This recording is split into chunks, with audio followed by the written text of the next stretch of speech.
Tudo bem, gente?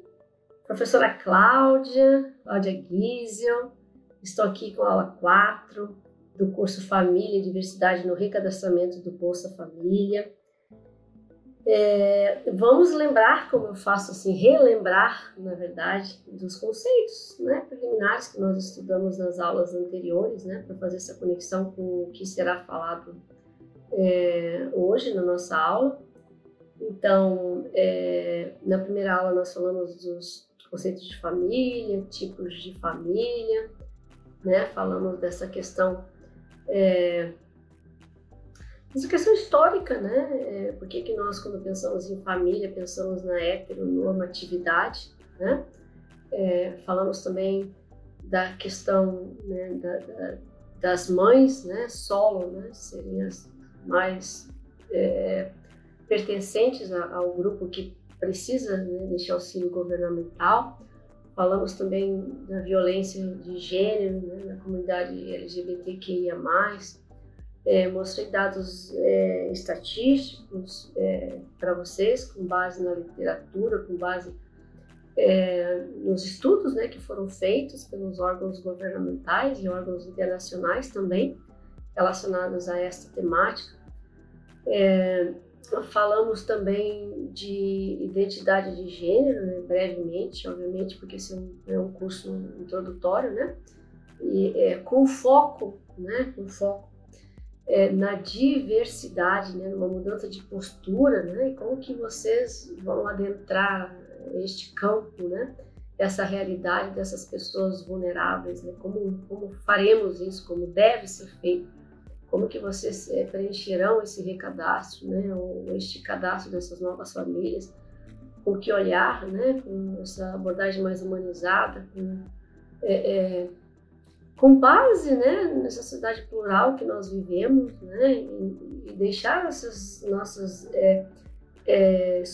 subjetividades de lado, né, nossas maneiras de entender o mundo são próprias de nossa história, né, de nossa família, do grupo social que nós vivemos, né? Então isso a gente falou nessas aulas anteriores, a gente vai dar uma revisada agora e vamos nos encaminhando, né, para este encontro, mais um outro encontro onde a gente conclui, né, de maneira bem breve, né, essa questão, né, da importância de entender, né, a família com este olhar na diversidade e na pluralidade.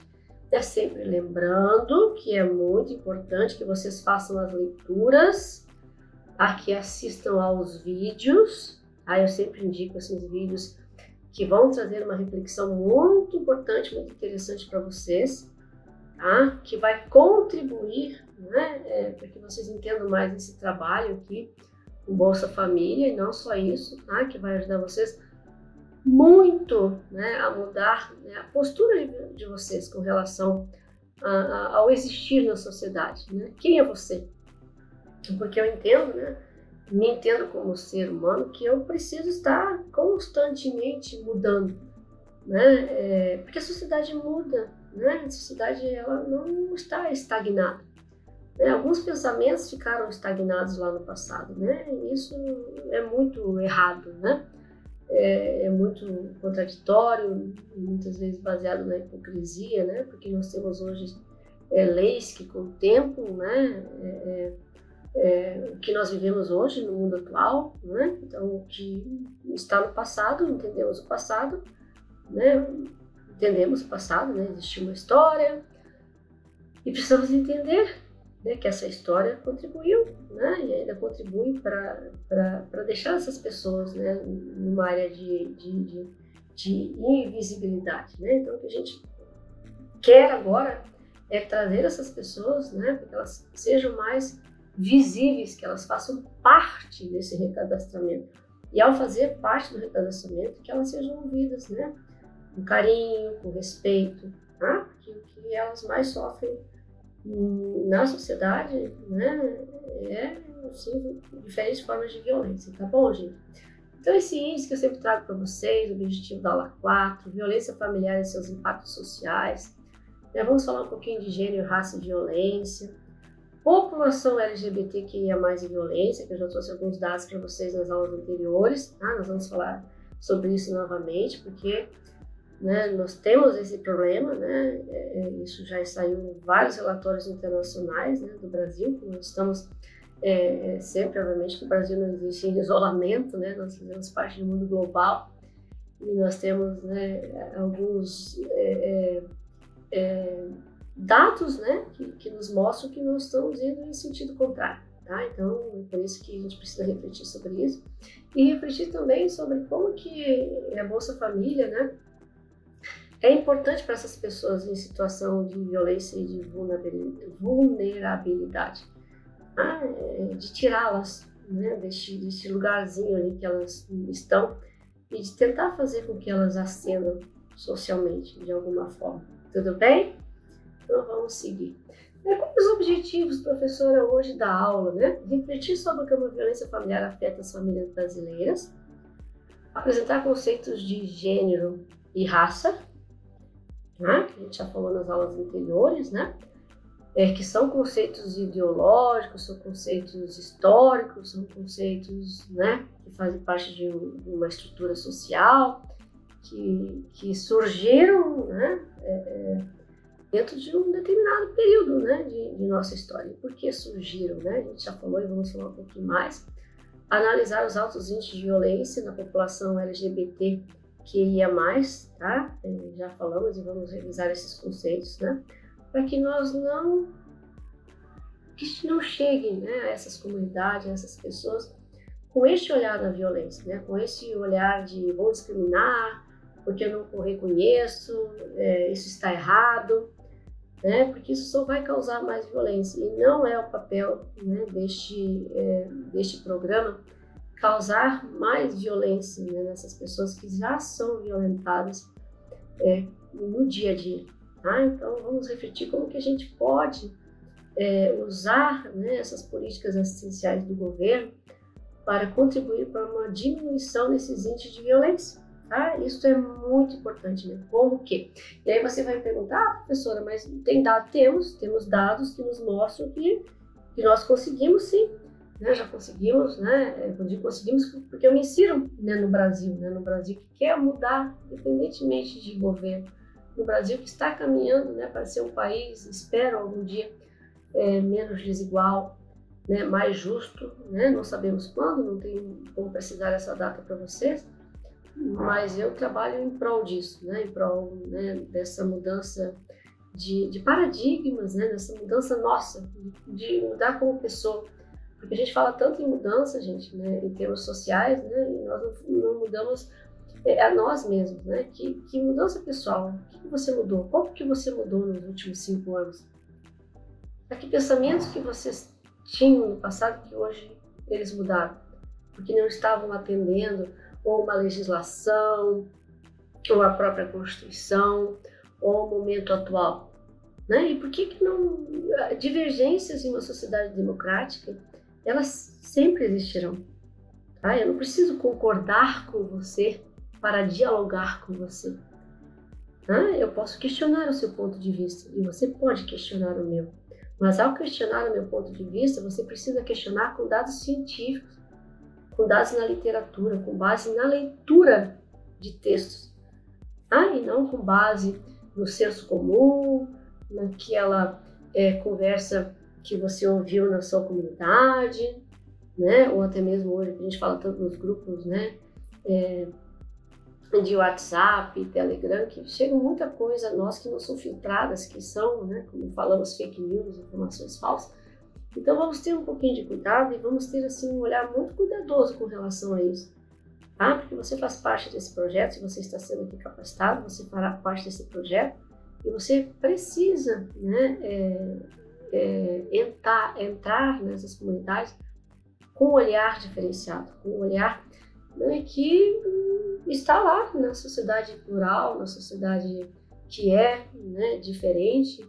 E nós precisamos entender que essas diferenças, elas são importantes, né? Que a gente entenda para que a gente construa uma sociedade, né, como eu venho falando, assim, mais justa. Né? E como que nós podemos fazer isso via Bolsa Família? Vamos mudar a realidade de pessoas inteiras, comunidades inteiras. Não, né? Que bom que fosse assim, né? Mas não será. Eu acho que é um trabalho, né? Como eu já falei em outras aulas, de formiguinha, né? De plantar sementinhas. Se você visita uma família e tem um olhar mais carinhoso, mais respeitoso com essa família que já tanto sofreu, que vive na linha da miséria, que vive sem nada em casa, e você sentar e conversar e entender aquela realidade, você vai conseguir preencher esse cadastro de uma maneira mais precisa, né? Você vai estar fornecendo um dado para o governo, um dado mais real, né, do que aquele dado que você, né, com base no que você acredita, não, eu não vou acreditar que essa família diz que tem 2 mulheres morando nessa casa, que é um casal, eu não vou colocar aqui que é uma família, né, heteronormativa, porque simplesmente você decidiu. Então isso não pode ser feito. Então vamos trabalhar com muita ética, muito profissionalismo, né, no preenchimento desses dados, desses questionários, né, e por isso que vocês precisam saber, né, dessas questões, por isso que nós estamos falando com vocês sobre essa necessidade de entender essas diferenças todas que nós temos no Brasil, tá? Porque se nós não entendermos, como que você vai chegar a visitar uma família, né, como você vai se comportar nessa entrevista? Como será esse diálogo? Será um diálogo amistoso, onde você vai fazer uma escuta ativa, sem criticar a pessoa, sem questionar, né? É este o seu papel. Você vai registrar o que tem que ser registrado, né? Embora você concorde ou não. Tá bom, gente? Então, violência familiar e seus impactos sociais, né? A gente já vem falando, né, de violências sofridas pelas brasileiras no último ano. Já falamos isso, né? Então aqui tem mais um dado, né, que eu trago para vocês. 28,9%, né, sofreram algum tipo de violência ou agressão, 18,6% de mulheres, né? E que tipo de ofensas, né? Ofensas verbais, perseguição, chute, socos, espancamento, tentativa de estrangulamento, ameaça com faca ou arma de fogo. Então, nós temos, né, esse caso de violência doméstica muito acirrado, muito acirrado em nosso país. E como nós podemos, né, contribuir para essa mudança, né? Eu acho que tem muitas leis, né, que vieram para fortalecer, né, que as mulheres sejam amparadas, sejam acolhidas, né? Porque não é justo, né? Você vê 23,1% ofensas verbais, ainda temos, né, chutes, socos, né? E episódios de violência 4 vezes é o número médio de agressões sofridas no último ano. Entre mulheres divorciadas, a média foi de 9 agressões, né? Quem são essas mulheres, né? Vamos lá, né? E temos dados também recentes da pandemia, né? Que como a pandemia acirrou a violência doméstica, né? Que as pessoas ficaram trancadas em suas casas e é muito triste, né? Esse dado que o IBGE também nos traz, né? Então, quem são essas mulheres, né? Que idades, que raça, que etnia, né? Novamente, né? Nós viemos falando aqui ao longo desse nosso curso, né? E de outros cursos que com certeza vocês fizeram e farão, né? Que as mulheres negras, elas são as mais prejudicadas, né? Com certeza, né? Aí temos as brancas, né? As indígenas, povos originários, né? Que o texto está falando, né? De indígena 3% e 2,3% de descendentes, né, de asiáticos, né, que pelo IBGE são os amarelos, né, hoje até se discute essa nomenclatura também, mas enfim, né, esse é um dado que está aqui e eu estou trazendo para vocês, né, a idade dessas mulheres, né, a gente vamos lá dar uma olhadinha, né, 16 a 24 anos, olha, 16 a 24 anos, 30%, gente. 25 a 34, 22,8%. 35 a 44, 20,6%. Números altíssimos, altíssimos. 45 a 59, 17%. Então, 51,9% residem em cidades do interior e 48,1% em capitais, né, em regiões. Né? Mas, enfim... E como que a gente pensa, né? Qual que é o meu papel dentro dessa questão, né, de violência doméstica, violência domiciliar, né? e com certeza vocês viram em outros cursos, né, dessas construções, né, da palavra, né, do poder da palavra, né, das frases, né. Tem uma frase que eu gosto muito de trabalhar com os meus alunos, que em briga de marido e mulher ninguém mete a colher. Mete sim, a lei mete. A lei mete. Né? E se você for cúmplice de uma violência, de você silenciar, você é considerado cúmplice, você também será responsabilizado, né? Então, assim, qual que é o nosso papel, né, de enxergar essas pessoas? E mais importante, né, nas nossas famílias, nas nossas relações, como que nós entendemos isso, né? Como que você entende o papel da mulher, né? O que é o papel da mulher para você na sociedade, né? Quais as funções, né, como os alunos dizem, né? E hoje, nesses movimentos, né, as mulheres estão no mercado de trabalho, cada vez exigindo mais de seus espaços, né? E por que sofremos? Aqui sim, né? Aqui eu me encaixo como mulher, né? Que também já sofri violência, né? De algum tipo, né? Violência de gênero em algum momento da minha vida. E que bom que eu tive, né, a lei do meu lado, que eu tive acolhimento, e que bom que eu consegui sair, né? Mas será que todas conseguem sair? Né? Porque às vezes essa pessoa ela tem uma dependência financeira, né, da pessoa, né, que está convivendo, né, do homem, do marido, né, às vezes do pai, né? E como que ela vai sair? Como que ela vai sair, né, dessa relação, né, de ódio, de misoginia, se ela não tem amparo nenhum do Estado, né? Então, assim, é muito complicado. Então, por isso que eu peço, assim, esse olhar de vocês, né?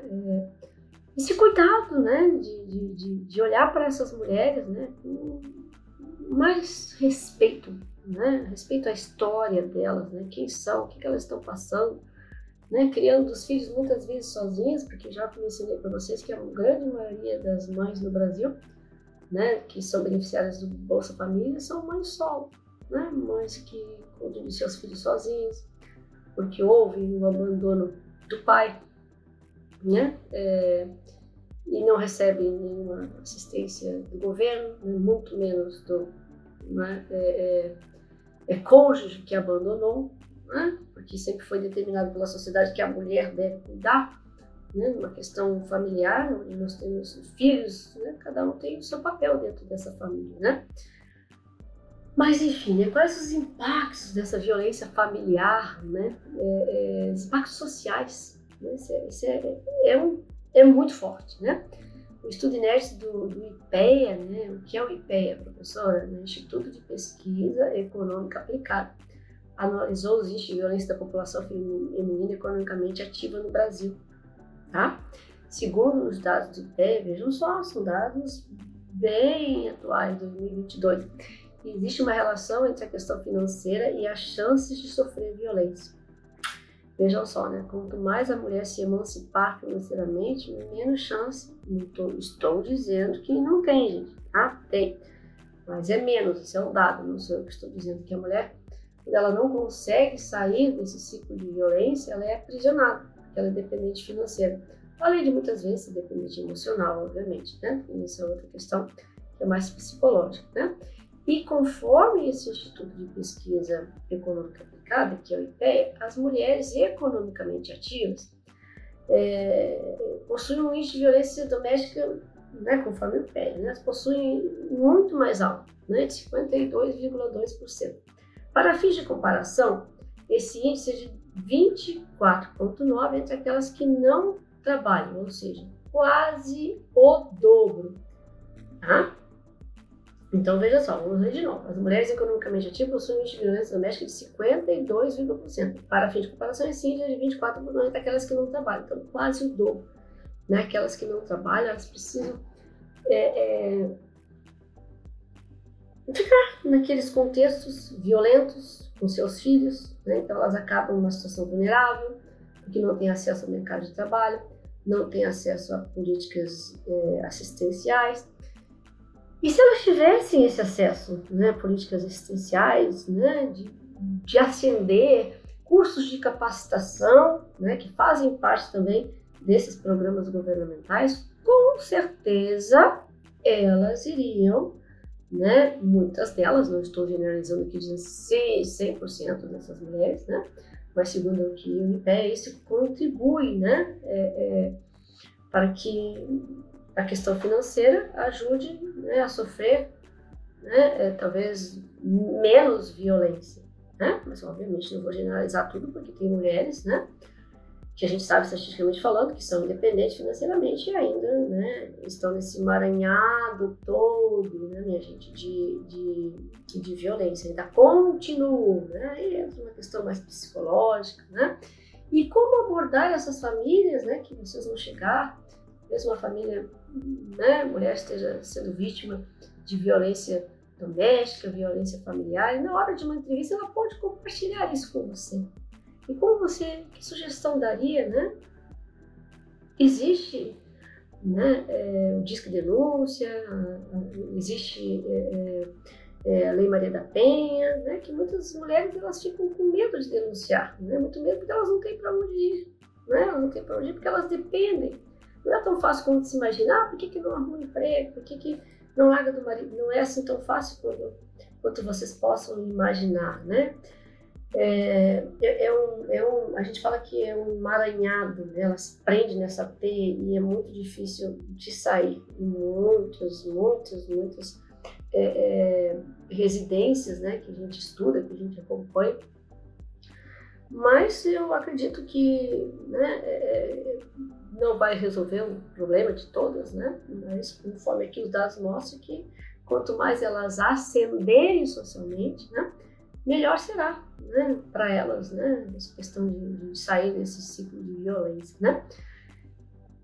Violência familiar e seus impactos sociais, né, continuamos falando sobre isso, né, com dados, né, do Fórum Segurança, né, que é um site muito interessante que eu deixo aqui como dica para vocês, né, de leituras essas, para o trabalho que vocês vão fazer depois dos cursos, né, de capacitação, que vocês vão precisar fazer atividade avaliativa. Em 2021, ocorreram um total de 1.319 femicídios no país. Recuo de 2,4 no número de vítimas registradas no ano anterior, o que é um bom dado. O recuo, a gente fala recuo, né? É um bom, né, dado, um bom índice, né? Mas é pouco. No total foram 32 vítimas de feminicídio a menos do que em 2020, quando 1.321 mulheres foram mortas, gente. Muita gente, assim, real, né?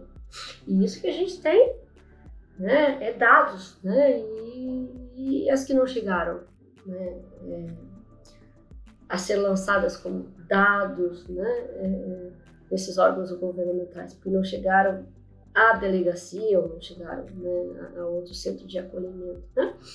Em 2021, em média, uma mulher foi vítima de feminicídio a cada 7 horas. Vocês imaginam?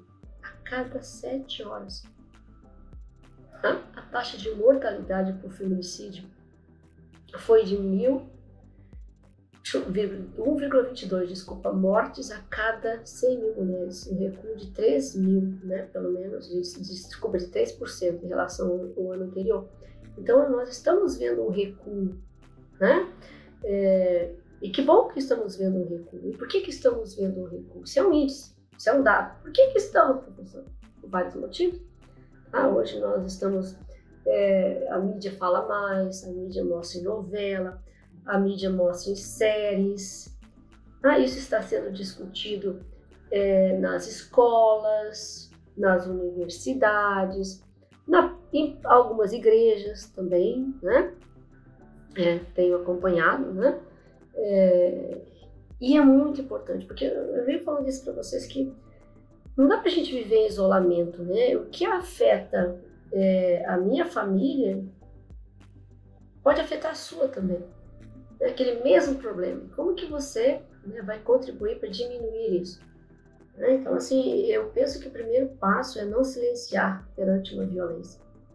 Tá? E durante esse trabalho que vocês vão fazer, né, com certeza vocês vão ter o amparo da lei, com certeza vocês vão sugerir que essa mulher procure um centro de acolhimento, né, se isso acontecer, né, e não silenciar, né, perante qualquer tipo de violência que você, né, encontrar durante o seu percurso, né. Falar um pouquinho de gênero, raça e violência, né. A violência de gênero, ela envolve, gente, 3 estruturas sociais: o patriarcado, o machismo e o capitalismo, tá? Que agem de modo insidioso, tá? E operam por meio de lógicas que vão hierarquizar corpos e vidas, tá? As relações de poder que permeiam a sociedade e as famílias e que se valem da inferiorização do gênero feminino mediante a supremacia do patriarcado, do homem, que está no poder aqui, né? Corrente toda, né? Alimentam a violência de gênero reproduzida contra as mulheres trans também. Essa violência pode resultar em assassinatos, estupros, agressões físicas, verbais, psicológicas, sexuais, coerção, ataques em ambientes públicos ou privados, discriminação em locais de trabalho formal, serviços de saúde, instituições de ensino e etc. Tá? Por outro lado, o conceito de raça persiste tanto no uso popular como em trabalhos e estudos produzidos na área de ciências sociais. Estes, embora concordem com as conclusões da biologia humana sobre a existência científica da raça, e a inoperacionalidade do próprio conceito, justificam o uso do conceito como realidade social e política, lembra que eu já falei isso para vocês, considerando a raça como uma construção sociológica e uma categoria social de denominação e exclusão. Então, quando a gente fala, né, de raça, como ela foi construída dentro dessa questão de hierarquia, ela veio sim para dizer, olha, né, não foi criada pelo negro, tá? O negro não pode ser racista, isso já aprendemos em outros cursos, porque o negro não criou o racismo, tá? Mas é uma categoria social de dominância e exclusão, tá? Porque foi criada para isso, segundo o professor Munanga Kabengele. Tá? Tem um vídeo muito interessante, né, que o outro curso que vocês falam aqui, nós recomendamos, tá? Que fala sobre esse conceito de raça, todas essas violências embutidas, né, nessa questão racial. Né? E voltando lá ao gênero, né? Obviamente, quando eu falei para vocês, né, do capitalismo, as mulheres em muitos postos de trabalho ainda recebem menos que os homens, nos mesmos postos de trabalho. Por quê? Né? E a gente pergunta assim, né? Eu sempre faço essa atividade em sala de aula, quantas mulheres que vocês, né, ao longo da história de vocês, né, vocês encontram em posição de poder, presidente de uma empresa, né? Quantas? Esse número está aumentando, professora Cláudia? Sim, está aumentando bastante, mas ainda precisamos aumentar mais ainda, né? E o machismo, gente, essas construções machistas na sociedade, elas geram violência. Então, assim, é aquela ideia de poder, né? O homem quer ter poder sobre a mulher, e isso é uma construção que não veio de ontem, né? Semana passada, tinha uma história de poder, né, da construção da mulher, que a mulher, né, deve ser, né, submissa ao homem, né, e aí tem muitos fundamentalismos também, muitas vezes religiosos, né, que aí cada um tem a sua crença, mas dentro deste programa, dentro da Constituição, dentro da lei, nós não vamos pensar assim, nós não podemos pensar assim.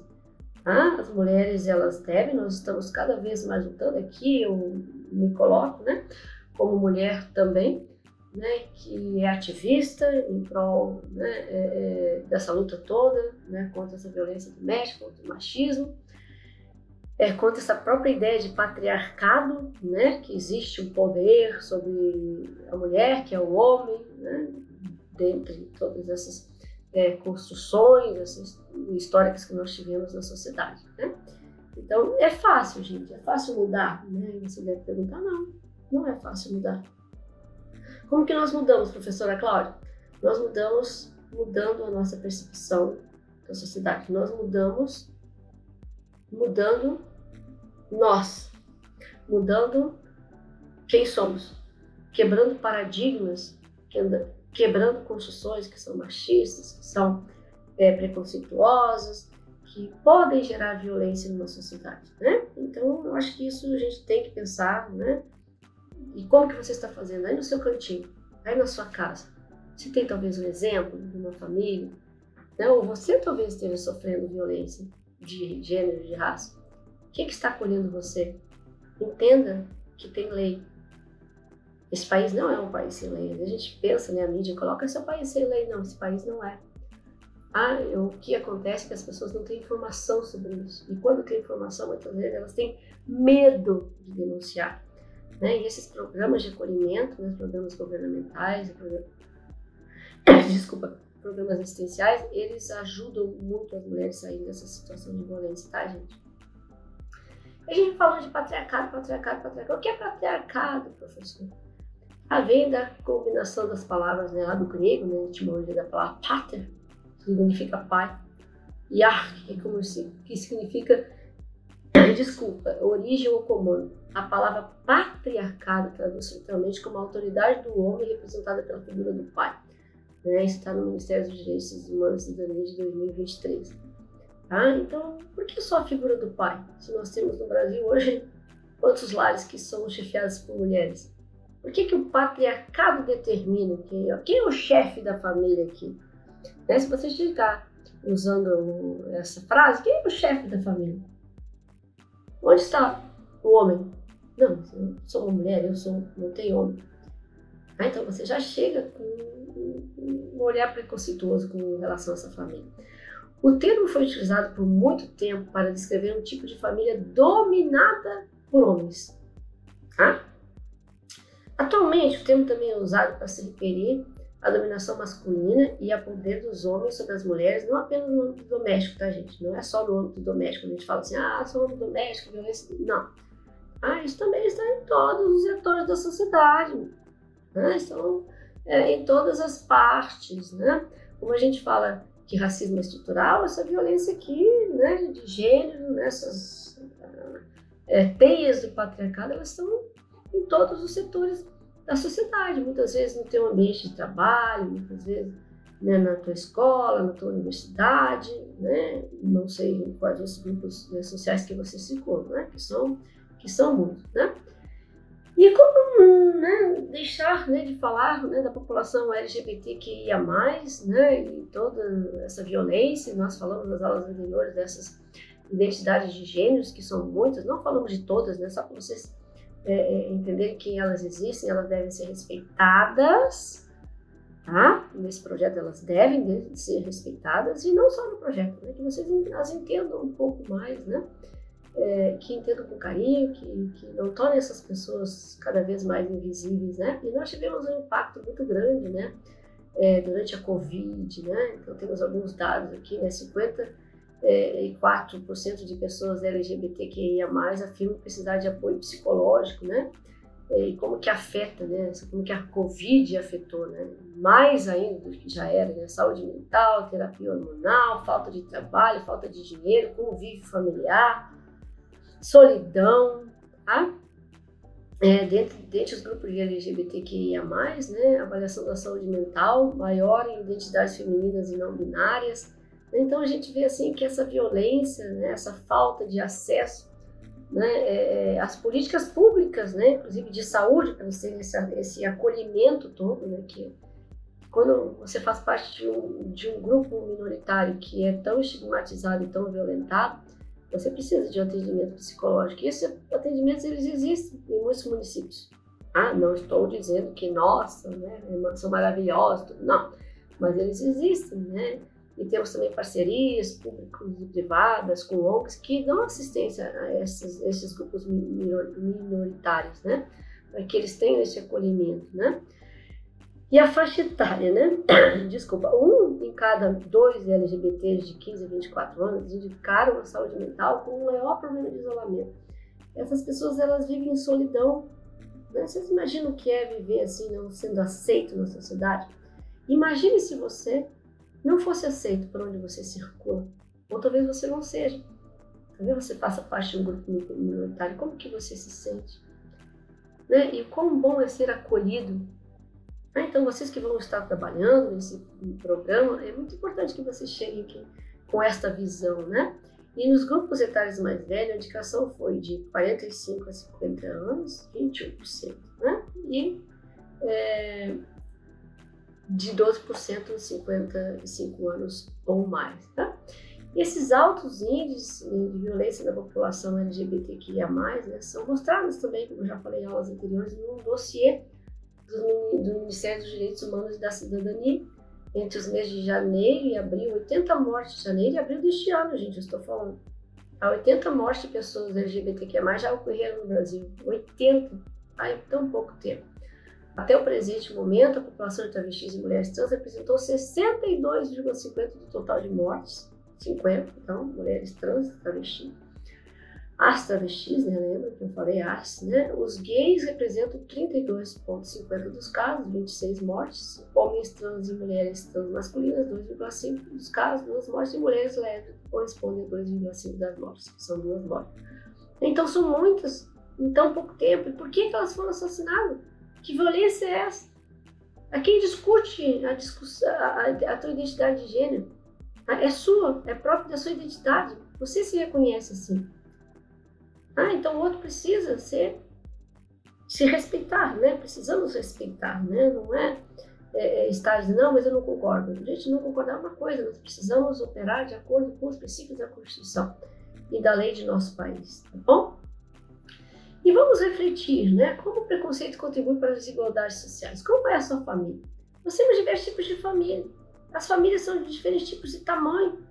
Tá? Tem avó, tem tio, tem 2 pais, tem 2 mães, tem uma mãe, tem um pai.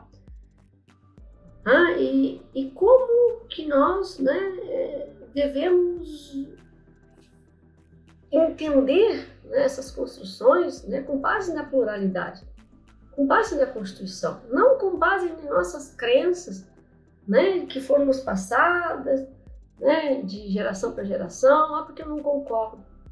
Por que você não concorda? Quem colocou na sua cabeça que é errado? E como que você pode desconstruir? Porque isso está gerando violência. Não é a professora Cláudia dizendo, é um dado estatístico da ONU, é um dado estatístico de vários órgãos governamentais de nosso país. E nós operamos aqui com a ciência, nós operamos aqui com dados científicos. Não, o achismo, que o achismo nos leva para o senso comum. E o senso comum, deixa ele quietinho lá no seu canto. Neste projeto aqui de recadastramento das famílias no Bolsa Família. Tudo bem? Importância do Bolsa Família para pessoas em situação de violência e vulnerabilidade. Mais independência financeira. Mais independência financeira contribui para a menor violência nas famílias. É isso aí, professor. Número 1, é isso mesmo. Mais acesso à educação, mais acesso à saúde, mais mobilidade. Você vai ter acesso a mais oportunidades no mercado de trabalho, à educação e assim por diante. E isso vai fazer você ascender e sair daquela invisibilidade, né? E quem sabe você se colocando, recolocando no mercado, né? Ascendendo de alguma maneira, você vai deixar o Bolsa Família, como aquele dado que eu mostrei para vocês em outras aulas, que muitos já saíram do Bolsa Família, certo? Gostaria de terminar a nossa aula de hoje com uma frase, né, de nosso ministro Silvio Almeida, né? Uma frase atual: trabalhadoras e trabalhadores do Brasil, vocês existem e são valiosos para nós. Mulheres do Brasil, vocês existem e são valiosas para nós. Homens e mulheres pretos e pretas, vocês existem e são valiosos para nós. Povos indígenas deste país, vocês existem e são valiosos para nós. Pessoas lésbicas, gays, bissexuais, travestis, intersexos e não binárias, vocês existem e são valiosas para nós. Aqui, né, acrescento, pessoas com PCDs, né, são valiosas para nós. Então essa diversidade toda, minha gente, ela é muito valiosa para nós. Ela precisa ser respeitada, né? Ela precisa ser... nós precisamos tirar essas pessoas da invisibilidade, né? Elas precisam fazer realmente parte, se tornarem cidadãs de nossos países, né? Uma cidadania sustentável, né? Isso que eu acredito. Então, eu agradeço muito vocês, né? Terminamos a nossa aula de hoje. Peço que vocês façam as leituras, né, dos textos que eu indiquei, né, dos vídeos, né, que é muito importante que vocês assistam, para até mesmo entender um pouquinho mais sobre o assunto. E a gente se vê na próxima aula, tá bom? Na nossa 5ª aula para o fechamento de nosso curso. Tchau, gente!